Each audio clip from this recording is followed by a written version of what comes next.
حابب أعرفكم النهاردة على برنامج مهم جدا ولازم يكون على موبايلك سواء هو أو غيره، وهو برنامج جوجل ترانسليت. وده برنامج بيترجم من أي لغة في العالم للغة العربية أو من اللغة العربية لأي لغة تانية.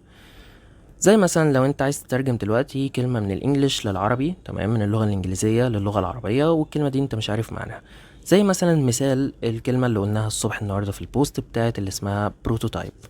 لو انا جبت كده الترانسليتور كتبت بروتوتايب، تمام، هيقول لي البروتوتايب هو النموذج الاولي او البدائي، تمام. ده بيبقى عينة نموذجية مثلا، او بيديك اكتر من معنى ليها كمان.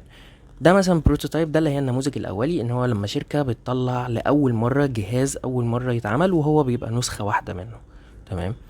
ده لو انت عايز تترجم في طبعا ترجمة عندك من الانجليش للعربي لو انت عايز تبدل ما بينهم، تمام. في ان انت لو كلام مكتوب، تمام، في صورة، ان انت تعمل بالكاميرا دي هيقرا الكلام اللي بالانجليش ويترجمه لك لعربي في ساعتها.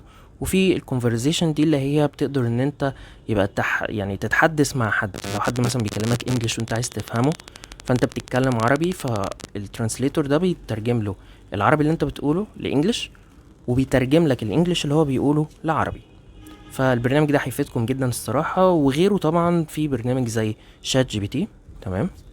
لو فتحت شات جي بي تي وقلت له انا عايز بروتوتايب مثلا in Arabic، فهو هيبدأ ان هو يترجمها لك طبعا، ويقول لك ان هي نموذج اولي، ويديك كل المعاني بتاعتها ومش عارف ايه والكلام ده كله.